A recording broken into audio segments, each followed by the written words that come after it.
भेदविभागिने व्योमवद्व्याप्तदेहाय दक्षिणामूर्तये नमः।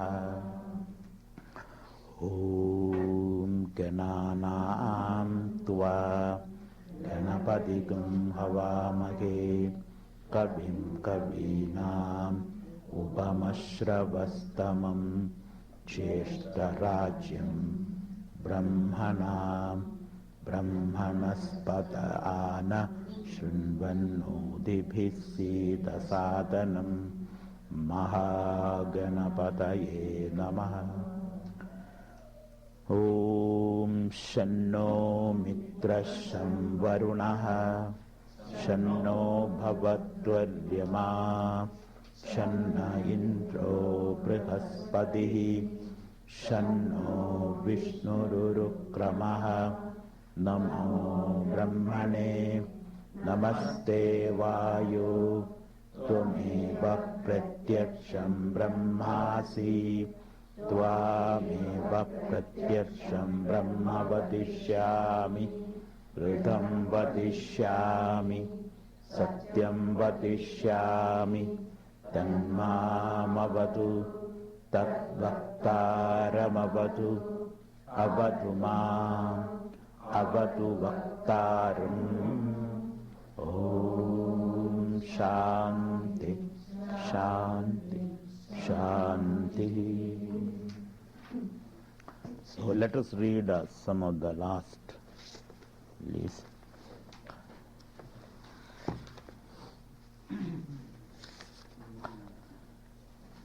The fifth paragraph.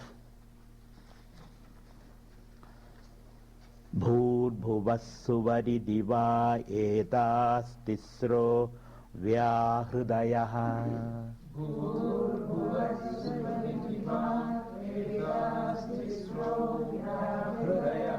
तासामुहस्मैतां चतुर्थीम् माहाचमस्य प्रवेदयते मह इति तद्ब्रह्म स आत्मा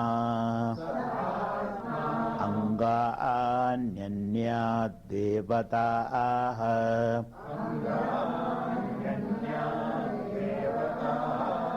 भूरिति वा अयं लोकः भुव इत्यन्तरिक्षम् सुवरित्यसौ लोकः मह इत्यादित्यः आदित्येन वाव सर्वे लोका महीयन्ते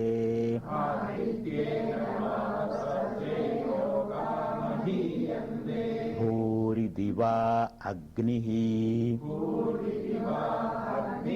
भुव इति वायुः सुवरित्यादित्यः मह इति चन्द्रमाः चन्द्रमसा वाव सर्वाणि ज्योतिगुंषि महीयन्ते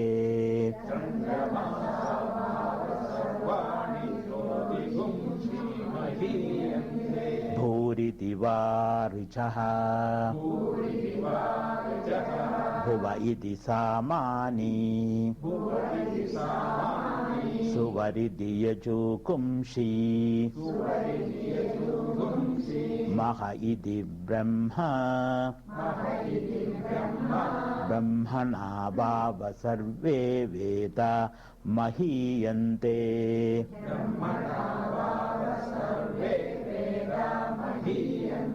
भूरिति वै प्राणः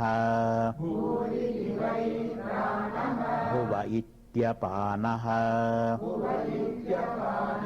स Suvari Divyanaha Maha Ityannam Anhena Vava Sarve Pranamahiyante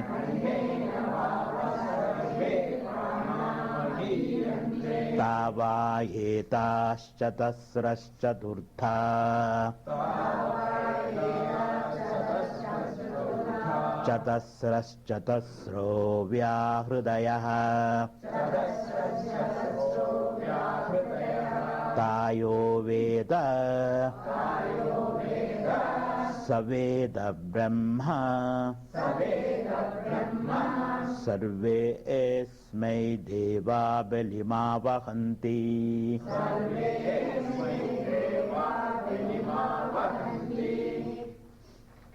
There is an interesting story in the Budhraja Upanishad.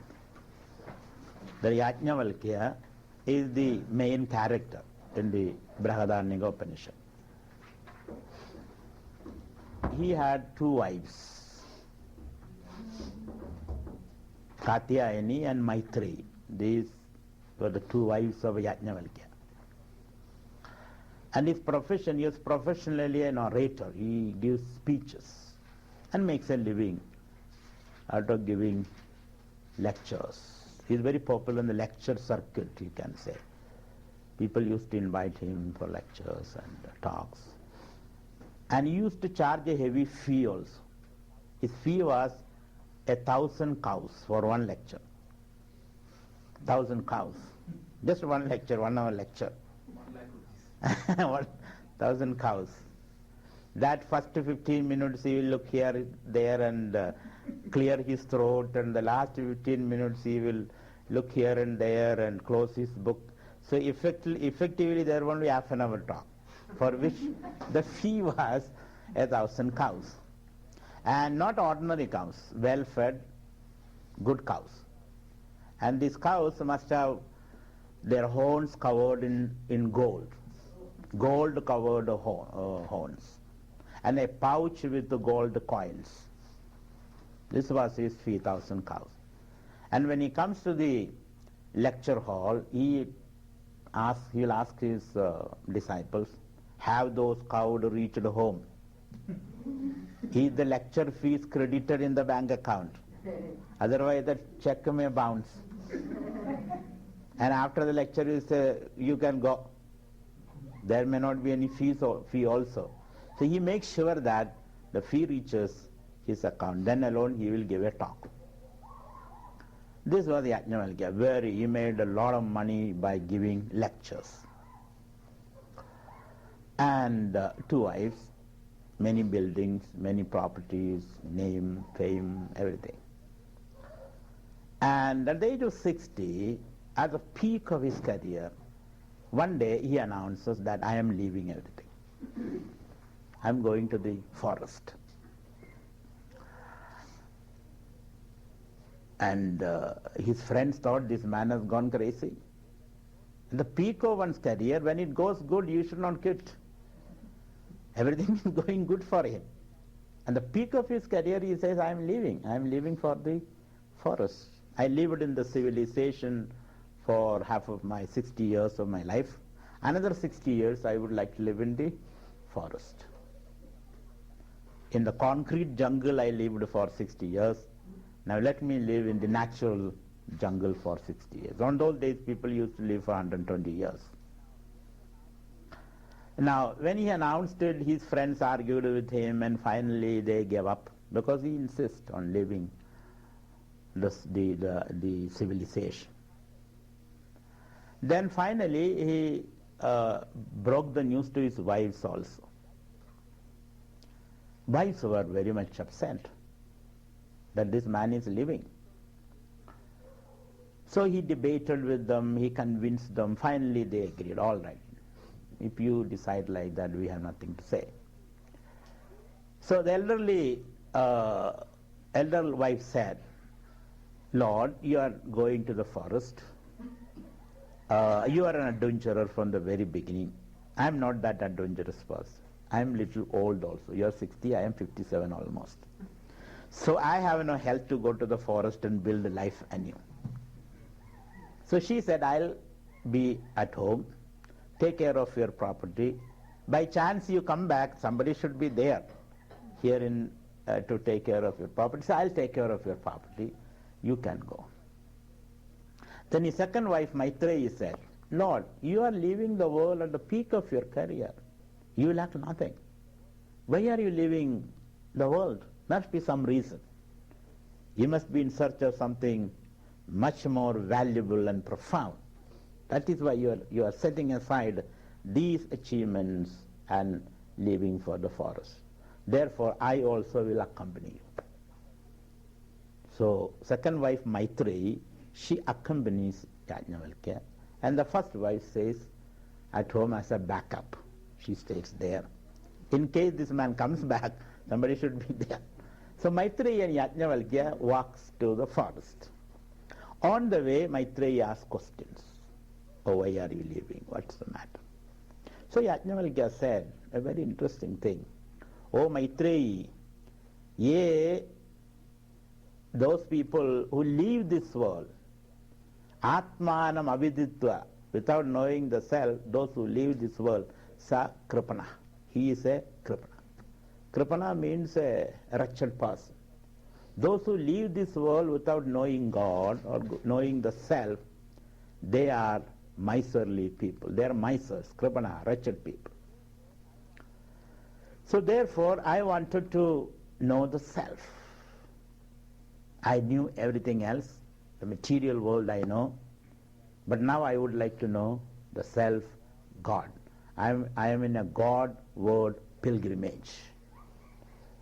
So, Atmanam aviditva yaha asmad logat predi saha kripana. Whoever leaves this world without knowing the self, he is a kripana. This is what he said. Arjuna also uses the word karpunya dosho bahadasubhaha prichamitvam dharma sammuda chedaha yashreyasya nischidam bruhime shishyasteham shadiman tvam prabha. He also says, I have been living like a kripana, wretched person. Everybody thinks I am great, but I know I am a wretched person. Now, so therefore, how to know the self is the question. So knowing the self becomes very, very important. What do you mean by knowing the self? Inwardly, all of us feel a sense of inadequacy. In spite of everything, we feel inadequate. You may have wealth, you may have power, you may have all kinds of pleasures in the world. Even then you feel inwardly. When you are alone, you feel lonely. You may be very rich, you feel lonely. Very powerful, lonely. You can ask Clinton, very lonely poor man felt. That's why he made a mess of his life later. So he says the power, the pleasures, and the money makes you very, very lonely. There's a sense of inner inadequacy. And I feel that inadequacy. The more I become old, I feel that sense of inadequacy. So I have to tackle that problem.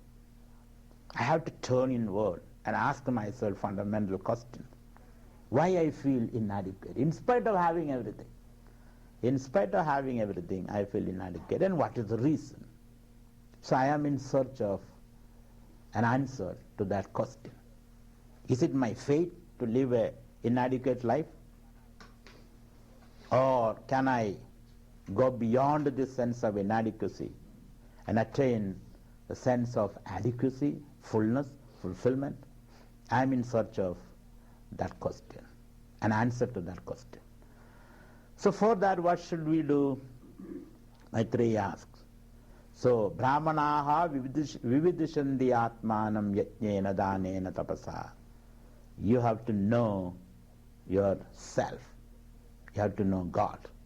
Yajnena danena tapasa. By yajna, dana, and tapas. These are some of the disciplines which Yajnavalkya prescribes.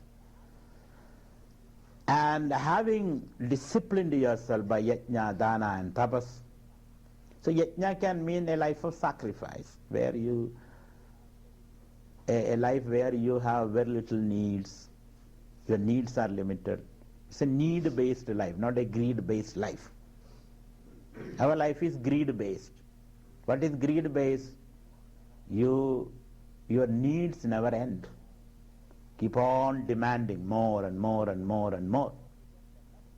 And the more you get, the less you enjoy in life. So it's a very paradoxical situation. The more you get, the less is your enjoyment, which is called addiction. And a situation comes, you have everything, but you have no enjoyment.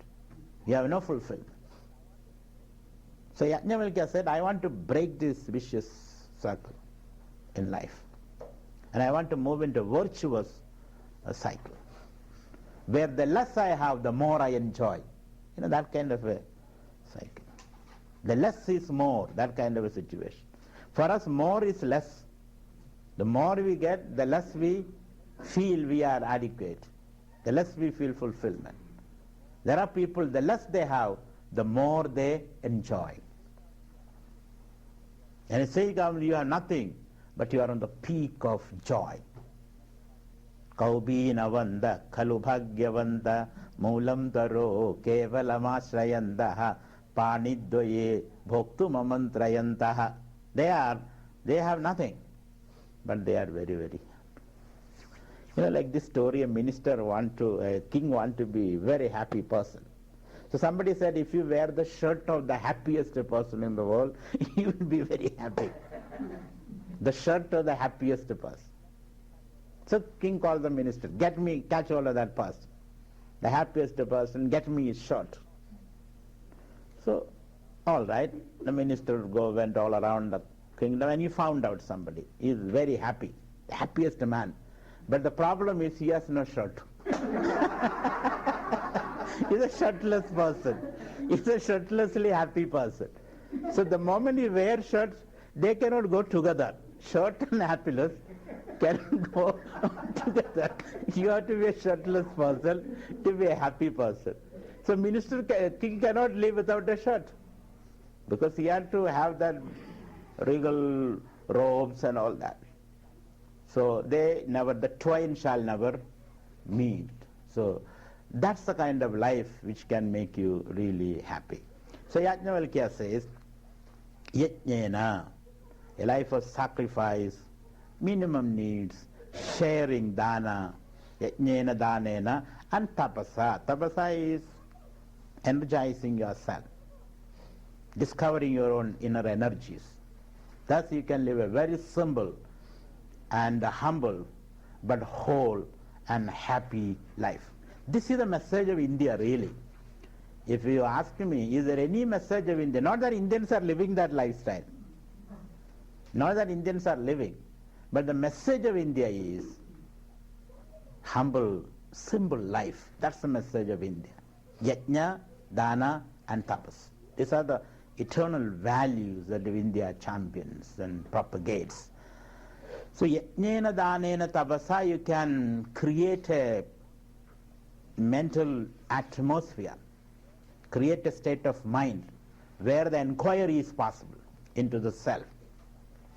So yajnena, danena, tapasa, vividishandi brahmanaha. Brahmanaha means seekers, spiritual seekers. They try to know the self.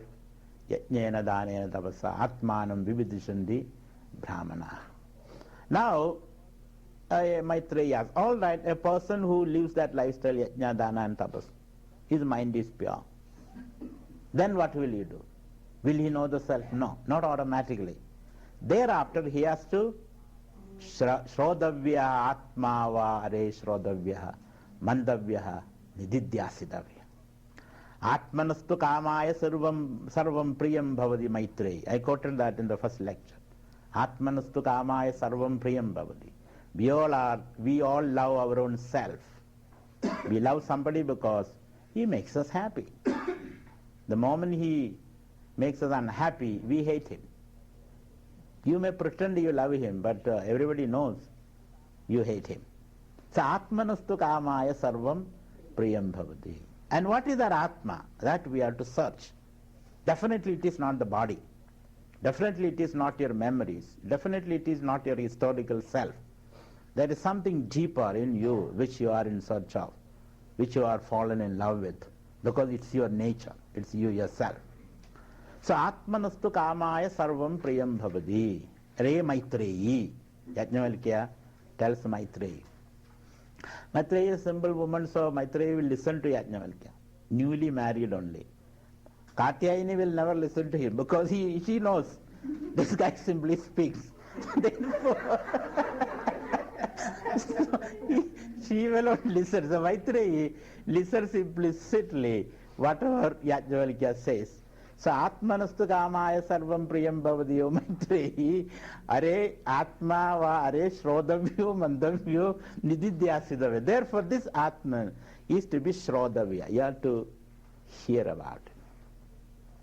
Because this Atman cannot be gained by simply sitting somewhere or standing on your head or walking on the floor. You won't get the Atman. How do you get the Atman? By listening, by sitting at the feet of a teacher and listening to his words.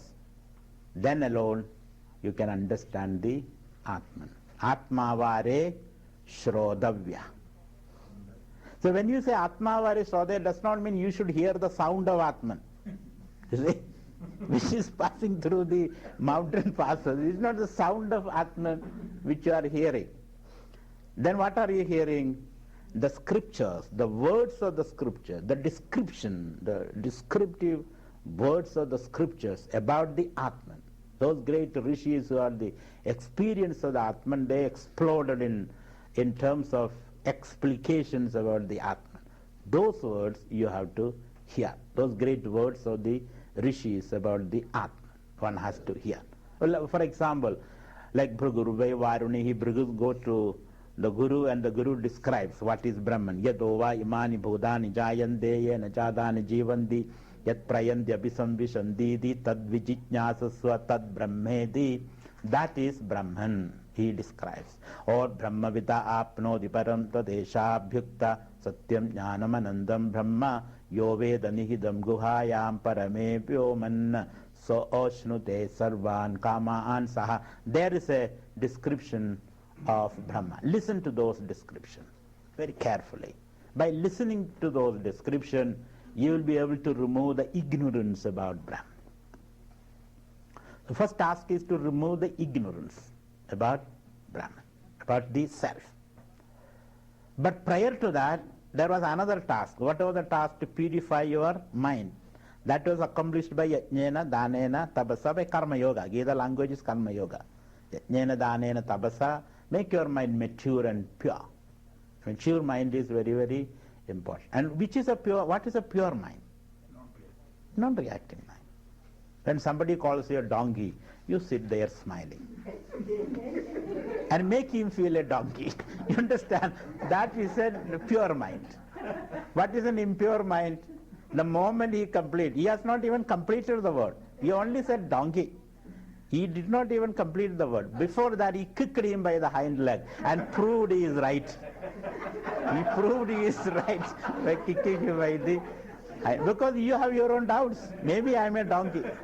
How did he discover that? How did he discover? I was very successfully hiding the fact. So you have your own doubts and you react, and unconsciously you agree with him by behaving like a. This is what I mean. Non-reaction. And non-reaction is possible only if you are very confident about yourself. If you have self-worth, a person who has self-worth, he won't react. A person who has no self-worth, he will react continuously. Is it not true?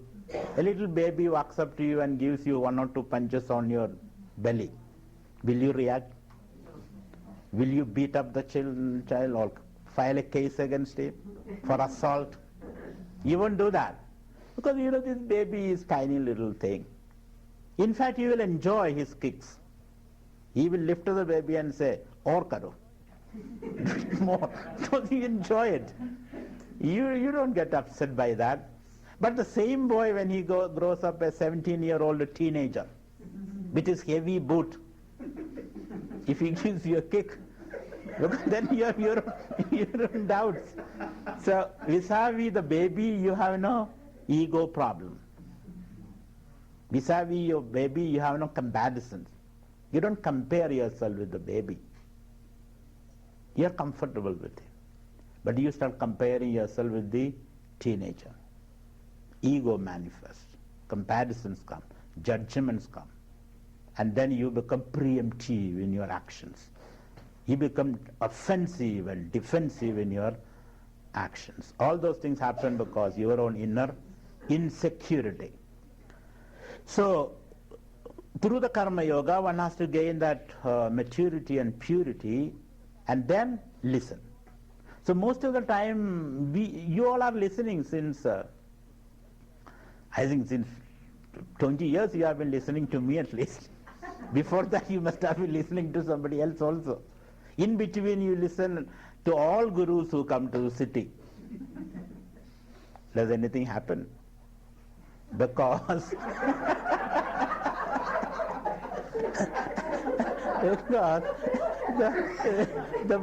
the mind is not pure. Pure in the sense there is a lot of reactions. Reaction can be scholarship reactions also.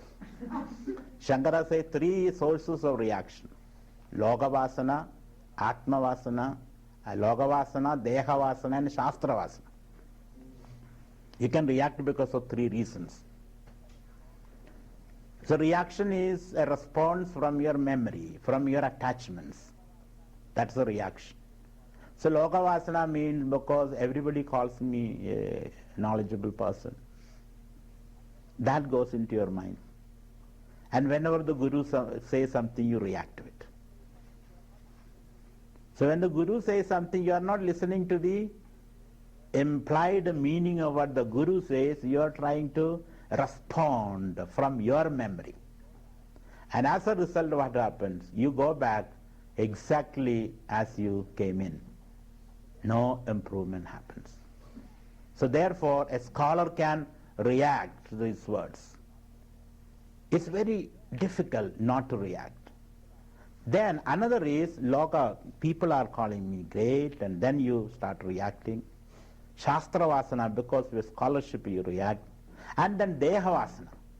Deha-vasana is extreme attachment to the body. And whenever Guru says something, you think, doubt, I think he is mentioning me. He is trying to subtly pull my leg. I respect him, but I think he is trying to pull my leg. This way, all the time we react because of one reason or other. And these reactions should go. So, when the reactions subside and the mind is pure and quiet, then alone listening will produce any result. And what does the Guru say? He describes the nature of the self. And as you listen to that, all your identifications dissolve and your true self manifest. After all, identifications are due to thoughts, wrong thoughts, false thoughts. And when all these identifications dissolve, your true, real self shine forth. So first you have to listen. Listen very carefully. Don't bring your memories here. Don't bring your old mind here. The old mind has not solved your problem. That knowledge has not solved the problem.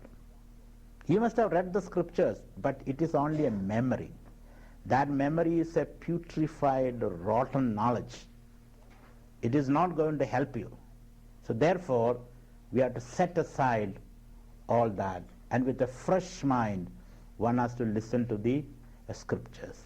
And when you listen to the teacher, then doubts come up. You understood, but you have got your own doubts. Now for the removal of doubts, one has to do reflection. Shravana, manana. Manana is to remove the doubts. Manana can happen as you listen. As you listen, you can do manana.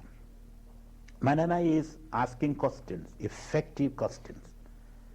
In Vedanta, you can ask questions, because here it is not a matter of faith. In faith, no question is allowed. If you ask question, your head will be chopped off because of faith. In Islam, there is one God and there is no other God. If you try to ask any question, then your head will be chopped off. But in Vedanta, you can ask any number of questions. Any number of questions can be asked, because that is the way you remove your doubts. But the questions should be appropriate questions, not some questions. Because the teacher asks you to ask question, okay, now the question answer. Now we are trying to manufacture questions. And when you manufacture questions, you ask a question and you look around. Did everybody listen to my question? And then when the Guru gives an answer to the question, you are not listening to the answer. You are manufacturing another question.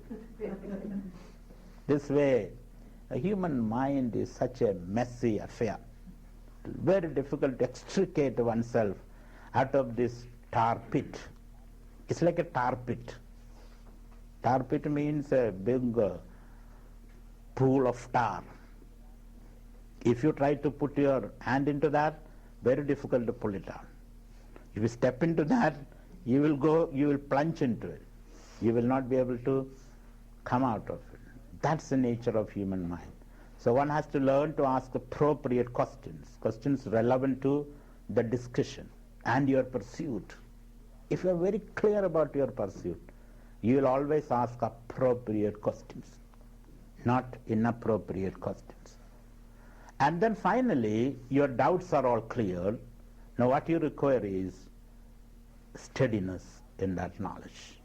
First, so doubts are cleared, one by asking questions, second by living that knowledge in your life. Sometimes unless you yourself experience it, your doubt will never be cleared. Guru may try to explain you in very many ways. Guru says, okay, keep smiling. Just an ordinary thing. Krishna says, Ashocyan annashojastam, don't grieve about anything. Don't worry about anything. Now your immediate question is that, what do you mean by not worry about anything? If I don't worry, who will worry?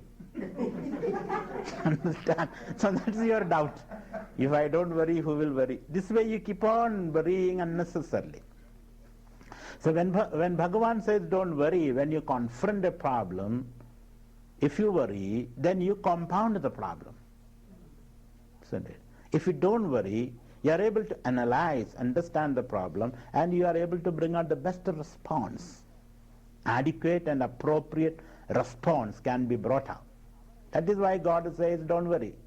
But our idea is that if you don't worry, then I may not be active, I may be lazy, I will not understand the problem. And you will understand the message behind that teaching only when you practice it. Don't worry. Some calamity happens, don't worry. And see how it unfolds, the whole thing. How you are able to tackle the problem. So don't worryism is the teaching of the Lord, which has to be practiced. You can call it don't worryism. Like Marxism, communism, capitalism, you can call it don't worryism. One has to practice it. It's an ism, you have to practice. And as you practice it, you understand the beauty of that. Oh, Lord was right. Isn't it? Most of the things which we heard from our parents, which we never understood, which we never believed, when you become a parent, you understand. Oh, that is true. My father was true. My mother is right. Because now you are a mother or a father. Unless you go through it, you will not understand it. So two things. One, logical encounter, asking questions, so that your mind becomes clear. And second, try to live it. When you try to live it, you know some of the things which the Guru intended, which you never understood. When you confront it, then you understand it. And thirdly, what is necessary is a nishtha. One has to abide. You must become a sthita prajna. For that nishtha is necessary, well-rootedness. And for that rootedness, nididhyasana. Continuous meditation is necessary. And as you do that, the Atma, the Self itself will reveal to you. It will become more and more radiate its power and splendor in your life. This is how we gain that nishta. Now you have a Atma nishta, you attained Atma nishta. Sita prajnatum, you become a Sita prajna. That is the final stage of this person. And when you say Sita prajna, what do you mean? It is not that you have got a firm opinion about something. That's not that. It's not an opinion. Prajnatam is not an opinion. What is Sita prajnatam? It's a clear understanding about yourself. What is that understanding? Sadanandoham, Sadanandoham. I am boundless happiness, always happy. And people are trying to make you unhappy because that is their job. When they try to make you unhappy, you don't become unhappy. So when the world provoke you in various ways, you remain steady in your wisdom. What is that wisdom? I am happiness, Satchidanandoham, Shivoham. There you get established. This is what is called Siddha Prajnatvam. So the more the world challenges you, the more you manifest your inner fullness. So Yajnavalkya says for this, Shravana Atmavare Shrodavyaha Mandavyo Nididhyasidavya. So three problems. What are three problems? Ajnana, that I don't know. Samshaya, I have doubts. Viparya, I am not able to practice what I am convinced of. So three problems you have. So one problem is ajnana, ignorance. It can be removed by knowledge, study. Second problem is samshayas, because your old ideas and understandings, that creates problem. Because the new knowledge and old idea, they create gaps. So that gap is to be covered. So reflection is necessary. And then finally, the third problem is, which is called habitual error. We call it habitual error. And errors because of habits. It is not out of lack of knowledge. You know, you don't have any doubt. I think most of you are in that stage. I don't think you have any doubt that you are such a... Do you have any doubt? At least you will dare not say that. So you have no doubts. You have no ignorance. Somebody asks you, who are you? So in some of the groups I have seen, people sit together and ask this question, who are you? They look into your eyes and ask, who are you? Then you are supposed to answer immediately. Some people say, I'm a doctor, some an engineer. So how long have you been a doctor? Before that, what were you? How long will you be a doctor? Afterwards, what will you be? You know, this way, you can ask various questions. Who are you? You can sit together and do it one day. Instead of studying the Upanishads and all that, you can sit together, look into each other's eyes very intently, forcefully, and then ask, who are you? Ramana Maharshi's method was that. This is Ramana Maharshi's method. People used to go to him and say, Swami, I am suffering, I have got this ache, that ache, nobody is listening to me, my children are not talking to me, and I have no money, this, that. And then Ramana Maharshi, you look into your eyes. He will allow you to talk and talk and talk. Finally, he will ask, who are you?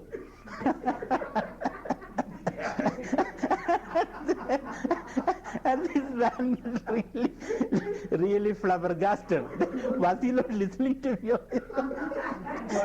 Was he listening? Because our tendency is the moment we meet somebody, what is your name? What is your job? How much you earn? Where are you from? What is your email address? This is the first thing we ask. Because we want to assess the person. Before you relate to somebody, you assess him. What is your name? Subramanian. Not clear. Because what is your father's name? Some Shankaran Nambudripad. Understood. Because me, Subramanian, he doesn't understand. Or what is your name? Raman. Not clear. Father's name? Krishna. Not clear. Grandfather's name? Oh, Shivaswami. I understood. Understand? So you want to put everybody in a box and then relate with that person. That is our tendency. We always have a measure of people, then relate. But Ramana Maharshi doesn't ask that question. He doesn't ask, where are you from, how are you? He listens. He listens to your tale. All your tales he listens. Long, long tales. Not T-A-I-L, but T-A-L-E. So you keep on listening these tales, elaborate tales. Then he looks at you. Who are you? Then you look around. Whom is he asking? Because for 20 days you have been talking to him. You have been eating from his kitchen. You have been helping him lifting things and all that. From his room, you will accompany him to the kitchen. You sit with him and cut vegetables. And you help him in proofreading. Everything you will do. And finally, on the 20th, he has not talked to you. He has not responded to your queries at all or your questions. He's just listening. Then finally, on the day when you are about to leave, Swami says something. You have not yet talked to me. Then he looks at you, asks the same question. Who are you? Then you are really frustrated, exasperated, I should say. Then you go back. Again you come back. So till you get the real answer, he will keep on asking this question, which is called, Ramana Maharshi called it direct inquiry. Marga Arjavad. It's an Arjava Marga, direct inquiry. But in the Upanishad we find an inquiry with the help of the scriptures. That's called Vakya Vichara. Vakya Vichara. In Vakya Vichara you have to analyze the words. Satyam, Jnanam, Anandam, Brahma. You have to analyze the words. What is the word meaning? What is the sentence meaning? What is the direct meaning? What is the implied meaning? All those things you have to analyze. It requires some brain power, all this. In Ramana Maharshi's method, you don't have to do anything. Only keep on talking and finally he will ask you a question, who are you? That is all what. That method is known as direct inquiry. Arjava, Marga Arjava, direct. So one is Koham, who am I, or who are you, that kind of a question. Shankara himself in Bhajagovindam, it's a slogan like Kastum Koham Kuda Ayataha. Then Ko me Janani, Ko me Tada, Iti Paribhavaya Sarva Sarvamasaram Vishwam Tektva Swapna Vicharam. So he says that Koham, who am I, where have I come, where am I bound? These questions are to be asked. So Maharshi insisted on this question. At the modern world, that method is the modern world lap up that method, the direct inquiry method of Maharshi, not the Upanishad method. But the problem with Maharshi's method,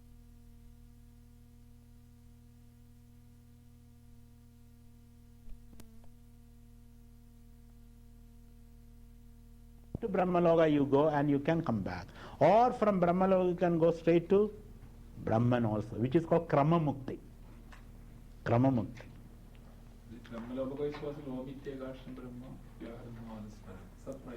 Saprayadi Tajandeham Sayadi Paramam Gadim. He goes to Paramagadi is Krama Mukti there. You won't get moksha. Moksha you have to gain here. Shankara is very particular about it. Krama Mukti, Uttarayana.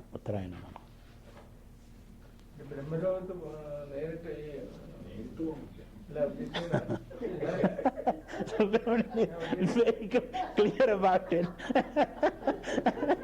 So clear. You're conducted a lot of tours to Brahmaloka.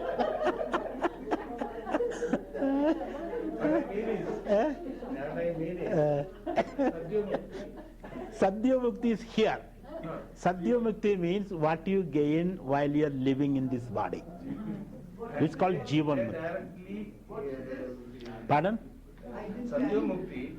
We are discussing there are two types of liberation. What are the two types of liberation? One that you gain here, living in this body, by gaining knowledge that I am Brahma.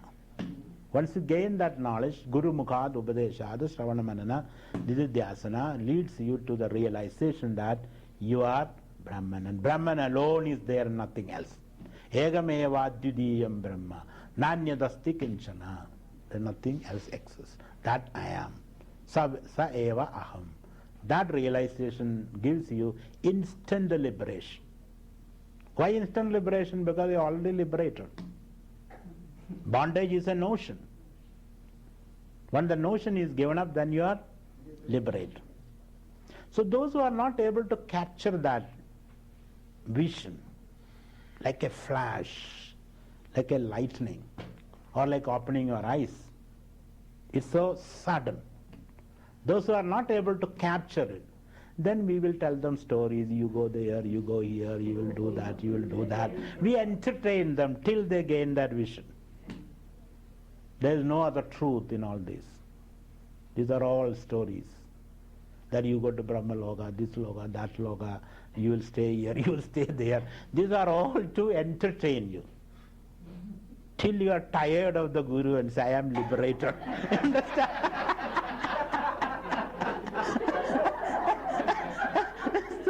Till you are tired of me and you say, yes, yes Guruji, you are right. Please liberate me. So till you say that, we will keep on entertaining you with several stories. You will go here, you will go there, and we will never be able to connect them. It's a story. A story you can never connect. It grows branches. You read the Mahabharata. More and more branches come out of it. Because from one story you can put another story, another story. Endless stories. And you're caught up in the web of these stories. Forget the main thing. So therefore, it is said, so if I say it is Brahma Loka, this Loka, you go this way, that way, and some other way. So Shankara says, there is only one Mukti, and that Mukti is right here. All others are Brahmande, Andheneva Niyamana Yadanda, Dandrambhyamana, Pariyandi Muda. All other Brahma only, going up and down here and there. So let's not waste our time on that. You can never gain clarity about it. There's no clarity. It's like a cancerous wound. The more you open it, the more it is there. Spreading. It's a cancerous... Let us come back to this particular context. Okay.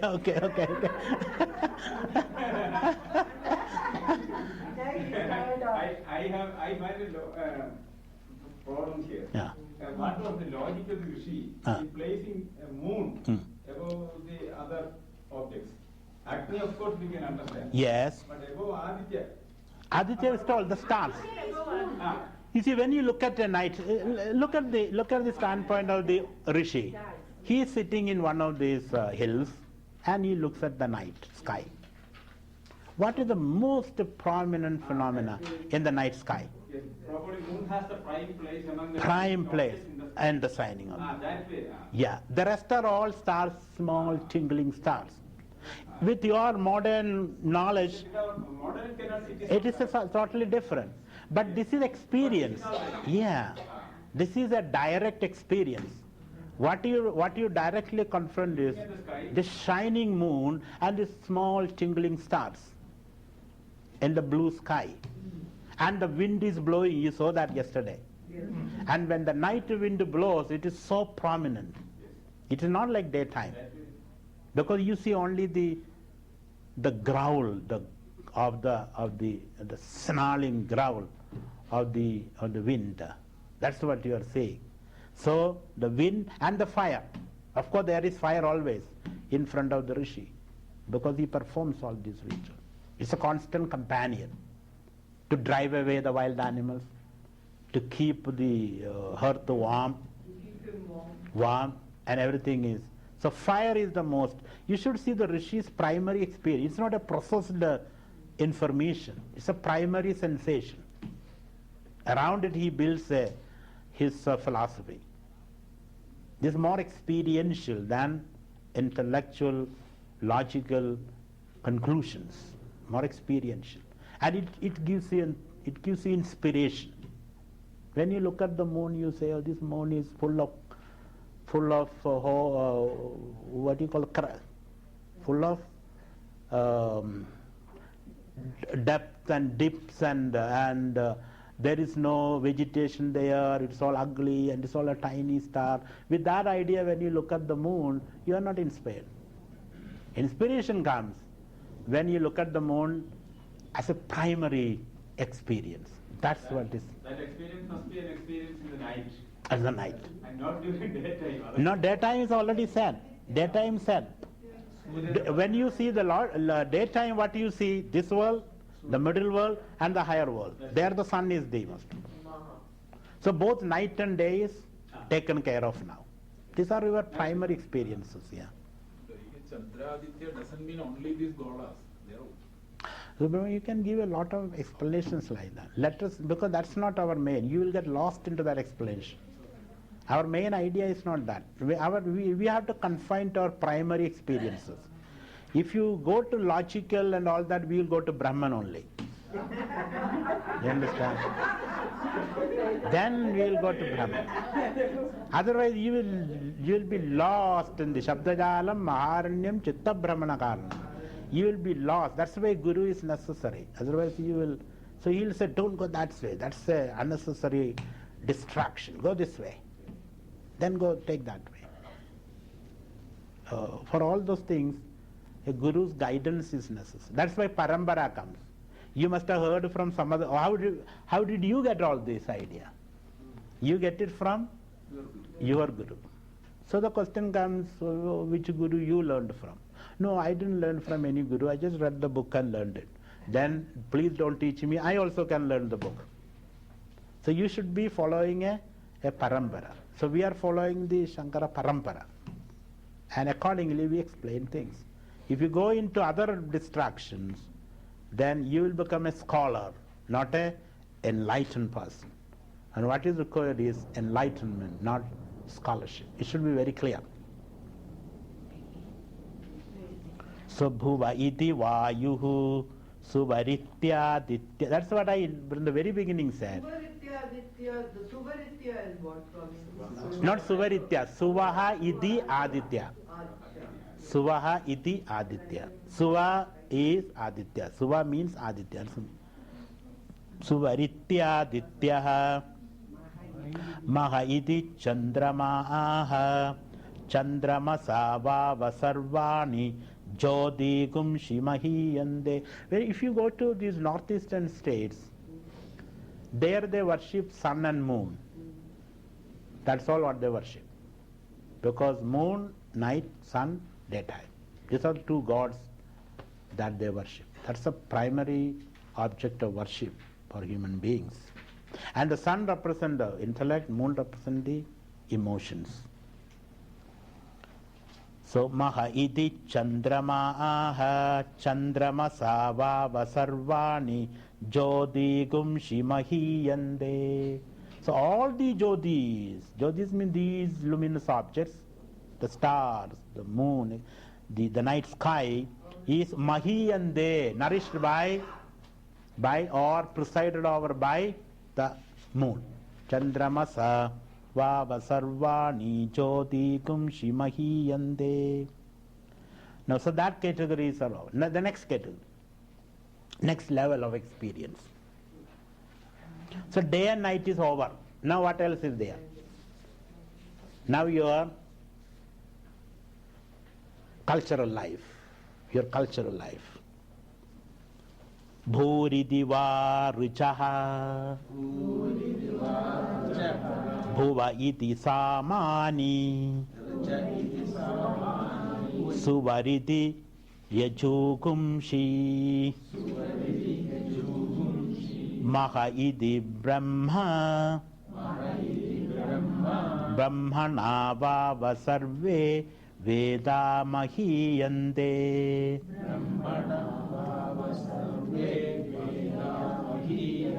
Now comes Bhuridiva Richaha. Richa means Rigveda. Bhu stands for Richaha, the Riks, meaning the Rigveda. Bhuridiva Richaha. Then Bhuva means what? Bhuva idi Samani. Bhuva stands for the Samaveda. Samani means samans, the hymns in the Samaveda. Bhuva iti samani suvaridi yajukumshi. And Suva stands for Yajurveda. Veda, the three Vedas, original three Vedas, dealing with alaukika vishayas. Since Atharvana Veda deal with the laukika vishayas, it is not included here. Only laukika. There are also a lot of Upanishads. Upanishads there, but main thrust is the laukika vishayas. Then there are Upanishads also. Bhuri diva richaha bhuva iti samani. So initially there were only three Vedas, then the fourth Veda was added. Nowadays there is the fifth Veda also. What is the fifth Veda? Mahabharata is considered a fifth Veda. You can add one more Veda, our constitution. Sixth Veda. So you say Bhuri diva richaha Bhuva iti samani suvaridi yajukumshi. Yajurveda. So the mantras in Rig Veda is called Rik. Richaha means the plural of Rik. The mantras in Samaveda is called Samani. And the mantras in Yajurveda is called Yajush. Yajugumshi, plural. And who created these Vedas? Some people say Veda is eternal. Yeah. Some people say Veda is eternal, non-created. Nobody created it. They were there all the time. They are Swataf Pramanam. They are not created. They are permanent. This is the attitude of the Mimamsakas. Mimamsakas say Vedas are eternal. It is not created. Everything else is created. Vedas are uncreated. Apaurishay. Paurishaya means created by an individual. Paurisha means not created by anybody. It's Sada Pramanam and Paurishaya. Okay, but we don't, Vedantis don't believe that. Vedantis say Veda also is a created literature. But who created? Not you and I. Not like Shakespeare or, then who created it? God himself. Brahma himself. So Brahmanaha Vinisridam. Brahma breathed out the Vedas. So therefore Brahman is not pure Brahman.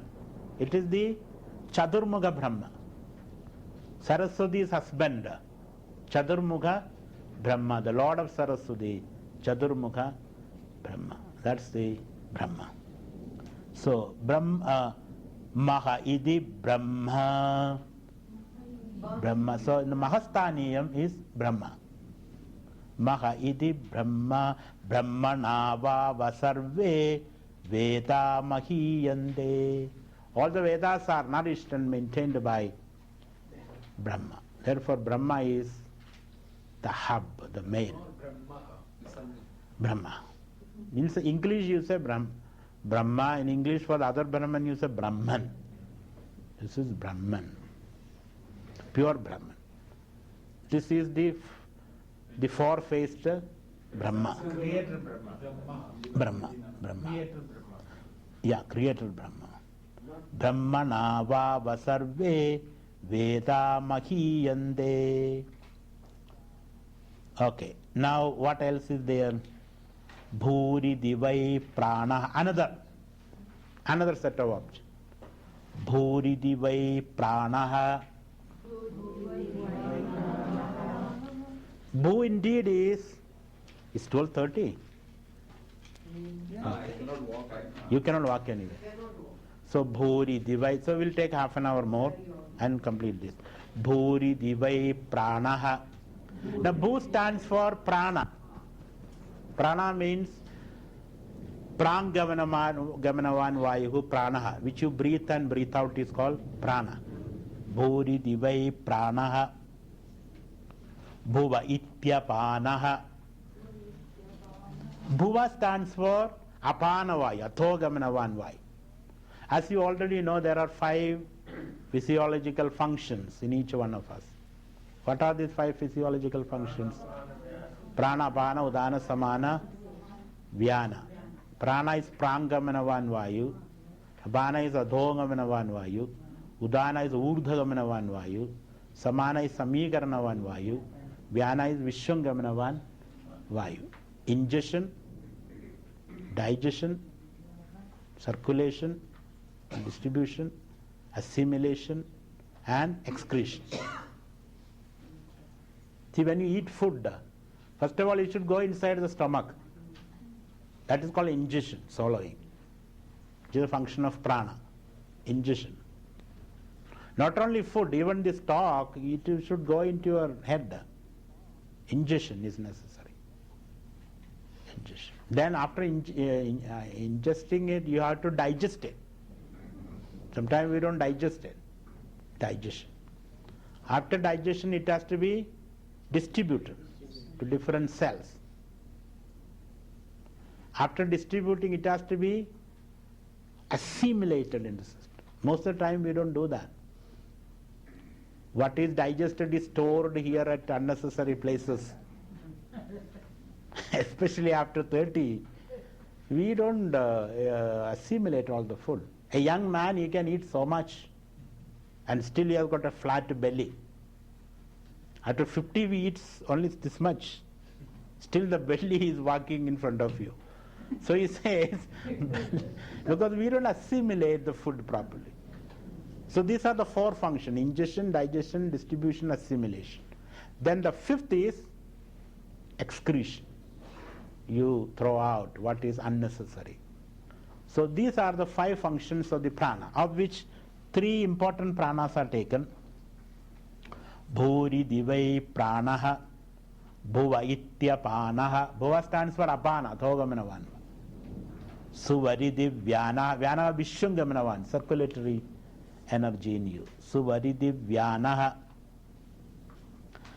And for prana, for pranic activities, the most important factor in this activity is maha ityannam, food. Among the physiological activities, which fuels all these activities. What fuels these activities? All your physiology, food. If you don't eat for 10 days, all your pranic activities will come to an end. No digestion because you don't eat anything. There is nothing to digest. No distribution, there is nothing to distribute. No excretion also, there is nothing to excrete. So food is the main factor in that. Brahmasthana. So bhuri divai pranaha bhuva ityapanaha suvari divyanaha maha ityannam. Reason. Anne navava sarve prana mahiyande. All the pranic activities are maintained and supported by food. Food is very, very important. Sarvam anne pratishtidam, he says. And not Brahmani pratishtidam. Sarvam anne pratishtidam. Everything is established or founded on anna, food. Physical body. Food is very, very important. Ahara, nihara, nidra. These are very, very important. Ahara is eating, nihara is excreting, nidra is sleep. If these... Sarva means Vishwa. That's all. Pardon? Sarva represents Vishwa. Where is Sarvam? Sar, you said. Yes, Vishwa. Not the Atma, of course. Anne navava sarve. Sarve prana. It's the qualification of prana. All the pranic activities, meaning physiological activities, as maintained by anna, food. In our culture, food has a very important role. what kind of food you eat, when you eat, who gives you that food, with what attitude you eat, what's the quantity you eat. All these are very, very important. Yes, because the food that you eat is divided into three.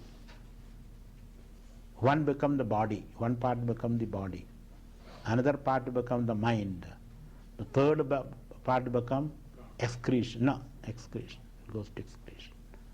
Mind, body, prana and body is held together there. So, Anhe navava sarve pranamahi annamayoyam purusha. You are nothing but food. And you become food. Which level are we talking? The body level. Bodily level, we are food and you become food. You have any doubt? There is no doubt at all. Sanhe navava sarve pranamahiyande. And food also can mean the whole universe is called food. How is it food? How it become annam? Because it is food for consciousness. It's food for consciousness. It become experiences for consciousness. On that level, the whole thing is food. And you are the eater. From the physical level, you are food. From the consciousness level, you are the eater of the food. So, anhe navava sarve pranamahiyande. Tava etas chatasras chaturtha. So these are the chatasra, these are the fourfold divisions. Chatasra means four combinations. Chatasra means four combinations. What are the four combinations? Yeah, Bhurbhuva Suvaham. Hava is the archetypal combination. Then underneath comes four others. What are they? Ayam Lokaha, Asav Lokaha, Antariksham and Aditya. Agni, Vayu, Aditya, Chandrama, Nakshatra, Chandrama. Then Rigveda, Yajurveda, Samaveda, Brahma. Then Prana, Apana, Vyana and Anna. How many are there? 4 sets. Each are 4. So Chatasra, 4 sets with 4 members, components. 4 components. 4 sets with 4 components. In all, how many they come? 16. Yes. And hence this is called Shodashakala Purusha. Brahman manifesting 16. Because if you read a Prashna Upanishad, there also Shodashakala Purusha is explained. Slightly different. It's slightly different. Here it is slightly different. Because when the Rishi tells stories, he always changes the story. Some character is changed, something is changed all the time. There Shodashakala Purusha is different. Here Shodashakala is different. In the Prashna Upanishad, Shodashakala Purusham Veda Tvam. Question is, do you know Shodashakala Purusha? So somebody says, I don't know. Shodashakala means 16 limbed Purusha. Some said no, some said yes, and then he describes it. Now, Tava, these are Edaha, these are Chatasraha, 4 sets. Chaturtha, with 4 components each. Chaturtha, the fourfold force. The fourfold force. Chatasraha means 4. Chaturtha means fourfold. Each having 4 factors. So 16 limbed. Vyahrudayaha. These are the extensions of Brahman. Chatasras chaturtha, chatasras chatasro vyahrudayaha, tayo veda. Whoever meditates on this, understands this, so he has understood the whole universe now. By understanding this is how you understand Saguna Brahma. So Saguna Brahma Upasana. Somewhere you find the Saguna Brahma Upasanas Ashtamurti Deva Pujanam. Ashtamurti Bhruddeva Pujanam. Where is that? Ashtamurti. Ramana Maharshi. Budhesara. Tamastava duchamandada yattajam japa. No, not there. Ishwararpidam nechaya kritam chittashodhakam mukti sadhakam kaya vangmana karyamuttamam pujanam japa chintanam kramat jagada ishadhi yukta sevanam ashtamurti bhrud deva pujanam. Ashtamurti means 5 elements: sun, moon and the individual. Maybe in Dakshinamurti Sutra also it comes. Bhurambam sanalo nilombaramharanadho imam shufpuman ityabhadi characharatmagamidam seva murtyashtagam. There is a murtyashtha. 8-fold. Which are the 8-fold? Bhuhu, ambamsi, bhurambamsi, analaha, anilaha, bhurambam sanalo nilombar, ambaraha, bhurambam sanalo ambaro, harnisha. Yes, Bhurambam Syanalo Nilombaro. Then Ambara. Aharnada. Aharnada means the sun. Aharnado. Then Bhurambam Syanalo Nilombara Maharnado Himam. So Puman. So means the moon. And Puman means you, the individual. All these put together is Ashtamurti Bhrut Deva Pujanam. Now that is what Sai Baba says, Manava Seva, Madhava Seva, worshipping humanity. That is Ashtamurti Bhrudeva Pujanam. That way. Now we extended it. It is not only worshipping human beings but animals. Make sure that animals don't die. Trees, rivers, air, soil, oceans. Ashtamurti Bhrut Deva Pujanam. It's a kind of ecology. Yajna. So, Chatasravya Hridayaha. So these are all extensions of Brahman. Same Brahman extends like this. Like a flowery tree. Brahman's flowery manifestations. Tayo Veda Taha. These, Yaha, whoever he may be, he who Veda knows and meditates. You see, the word Veda is used there. It's a sensitivity. Rather than doing something, if you understand this, that everything is connected. Tayo Veda, it's a sensitivity which is being described here. Saveda Brahma, he indeed knows Brahman. Saguna Brahma.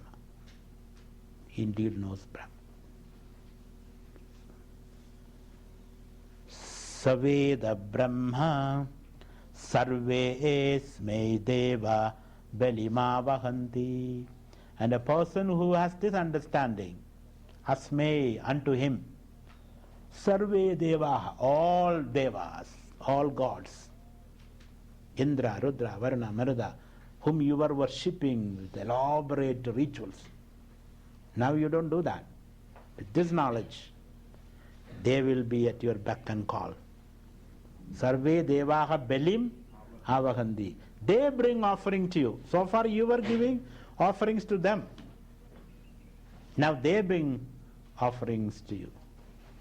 For a change at least. Earlier you were bringing them offerings. Now they bring. Because now you understand the whole structure of things. Earlier Brahma, Indra, Rudra, Maruda, they were mighty, powerful gods. Now you know the inner workings of all. The tables have turned. Now they bring their offerings to you. When you as a voter know your power. Earlier you were worshipping them, oh you are the minister, you are this, you are that. And once you know your rights as a citizen, and you become extremely conscious of that, then the Prime Minister will bring his offerings. One bridge there, one school there, one everything, they offer on their own. So now the Devas bring offerings. Sarve Devaha Belimavahandi. They bring their offerings to you. So you, the meditator. Earlier, in a ritual, you were giving them offerings. Once you understand the whole structure of the cosmos, in this way, everything as an extension of Brahman, and that Brahman I am. Once that understanding arises, not fully, but at least you know it a little bit, some outlines are clear to you. Sarve devaha belim mavahandi. Whole nature, gods bring their offerings to you. It is not in the Western civilization also you find Kafka, Franz Kafka, who written that novel The Castle, if I am right, the name of the novel. There in one passage he says, a person who can sit still, really stillness, not physical idleness. Stillness is always misunderstood as physical idleness. Oh, he's sitting quiet there. He's not sitting quiet, he's plotting murder. He is boiling up inside. So a person who is really still, he says, the whole nature will roll in front of him. The whole nature will bring all her bounties to him. A person who is really inwardly still. You try to do that, and the whole nature will dance around you. Not giramavanam. Shankara says, not that, no, I am not going to speak to you. It's not that kind of stillness. It's deep, very deep stillness. In one of his novels he says, so we are talking about the deep stillness. The more stillness you achieve, silence you achieve, the more affluence you get, you become. So sarve devaha sme belimaha. So Upanishad is a very positive philosophy. Some or other we misunderstood it as, negative, as a negative philosophy. The moment you turn spiritual, you stop talking, you stop dancing, you stop laughing, you stop eating, you stop doing everything. Why? Spiritual. That's not the idea of spirituality. Spirituality, you celebrate. It's a celebratory attitude. Spirituality is a sense of affluence and riches. A sense of celebration and giving and sharing. And if Brahman can create all this, and if you are Brahman, why can't you celebrate is the question. Laugh and dance and celebrate. But our idea is nothing to celebrate, Swami. What is there to celebrate? There is everything to celebrate. You start celebrating. Then you find the whole nature participates in your. Sarve esmei devaha belima vahanti. And to him all the gods bring their bounties. So please.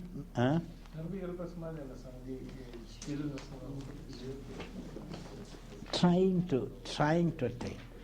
How do you gain that nirvikalpa samadhi? First you have to gain this accommodation. You have to integrate things. Interconnect. The more you integrate, the more you become silent. Otherwise you are in conflict all the time. So you can call it a kind of savikalpa samadhi in this way. In savikalpa samadhi also there is silence. And then you move into nirvikalpa samadhi.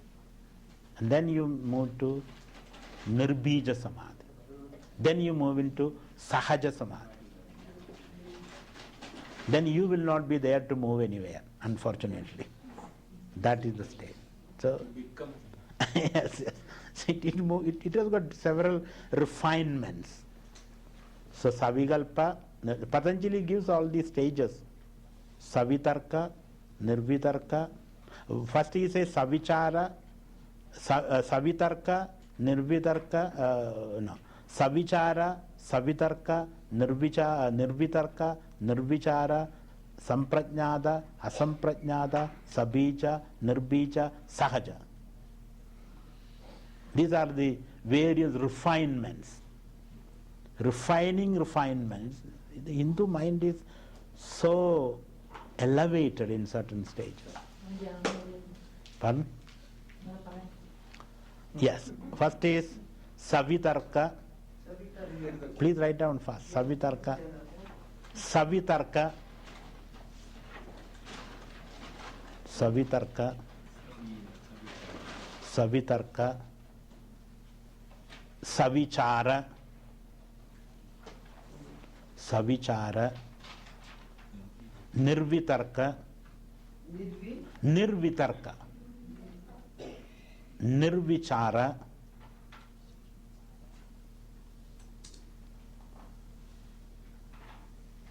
have you written down this four? Then I'll read it, I'll say it once more. Savitarka, Savichara, Nirvitarka, Nirvichara, Samprajnada,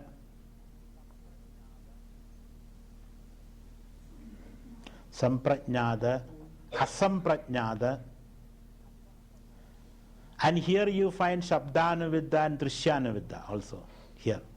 At this stage, both Samprajnada and Asamprajnada can be further divided into Shabdanuvidya, Drishyanuvidya. Drishyanuvidya. That itself can be divided into Andashabdanuvidya, Bahya Shabdanuvidya, Andadrishyanuvidya, Bahya Drishyanuvidya.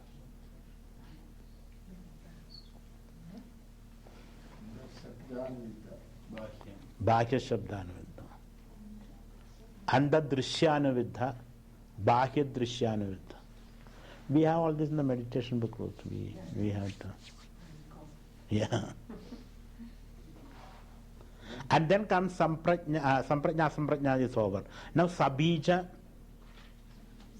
Sabija, Nirbija, then Sahaja.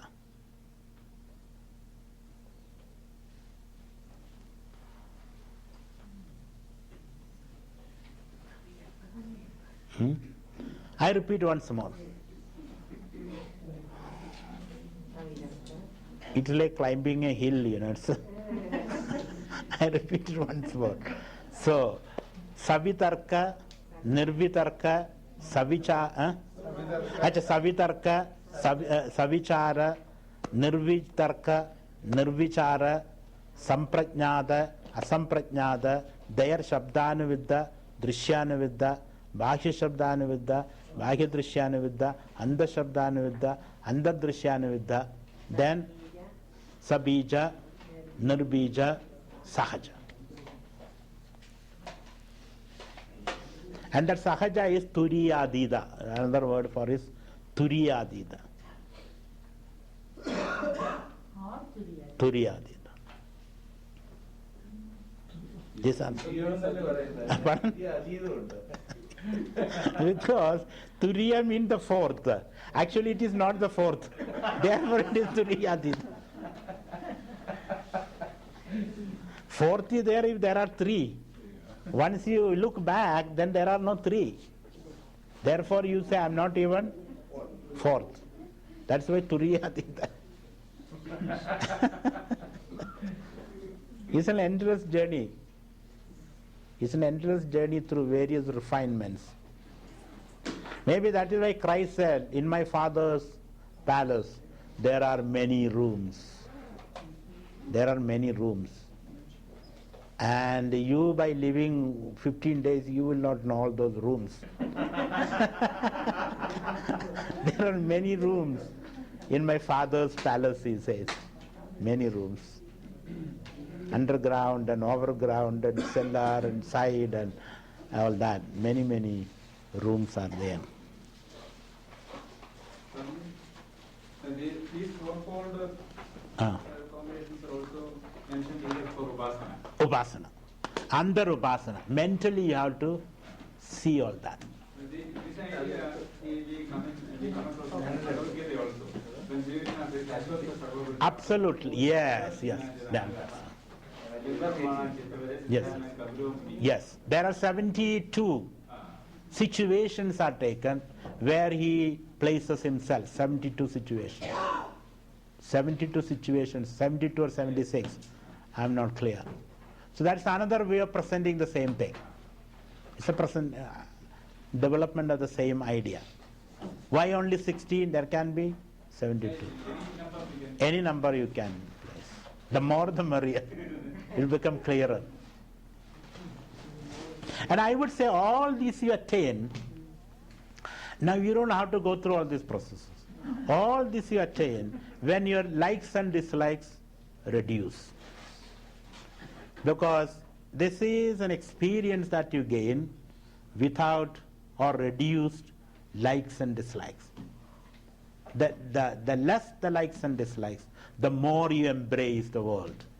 The more likes and dislikes, the more you get cut off from the world. So you don't have to even study all this. Just reduce your likes and dislikes. And that person experiences the whole thing. And what he speaks will be like this. We are now talking about London without going there. By reading a book on London. There's a person who wrote a book on London without visiting London. Nirasi Chowdhury. Beautiful book, as though he has been living there for years.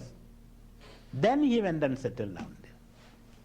So, this is a description, words description. The person whose likes and dislikes are reduced, he is able to experience this.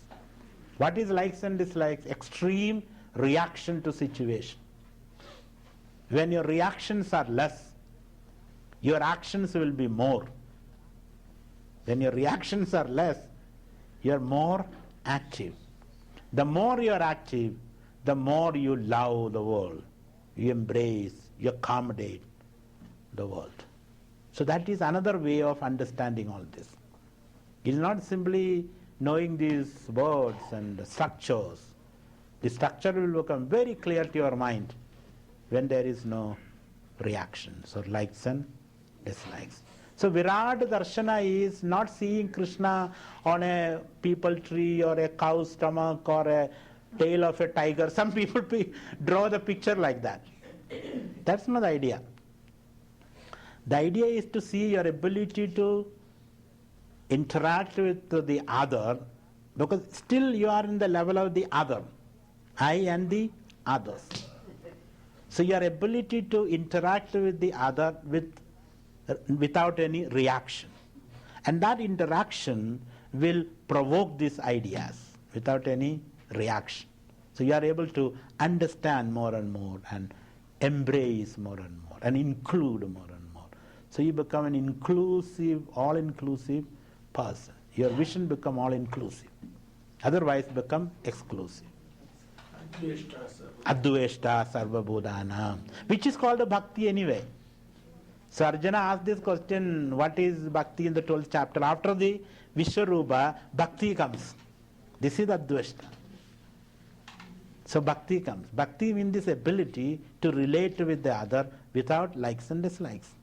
Less likes and total freedom from like and dislike is not possible at that stage. That will come later, in the sahaja stage. At least you can make an effort. Bhakti means to relate without likes and Without likes and minimum likes and dislikes. Yes. Relate with the world. Then you experience the Virat. Everything is one, that experience comes.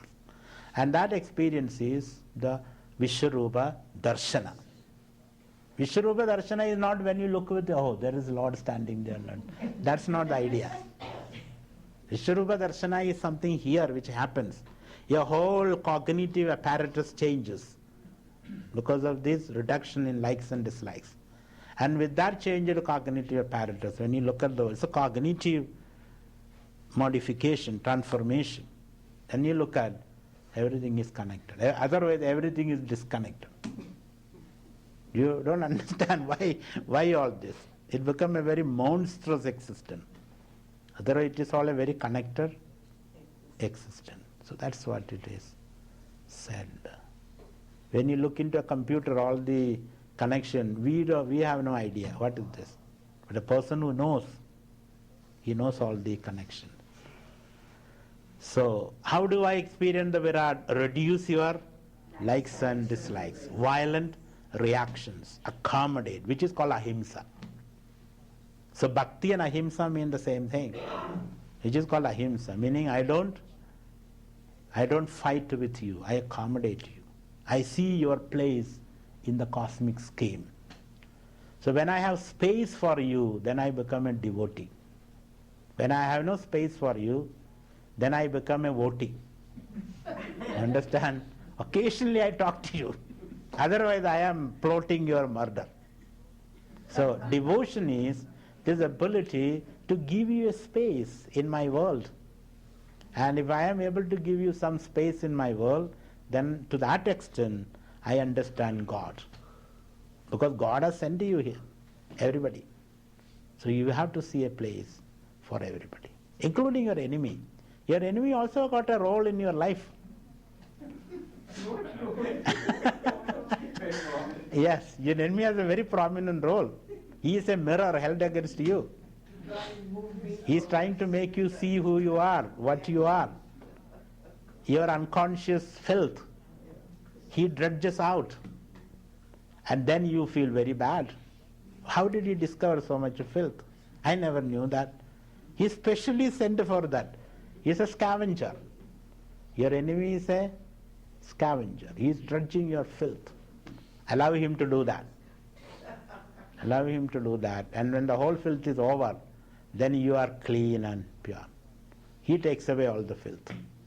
He gets the heart attack. You get a pure heart also.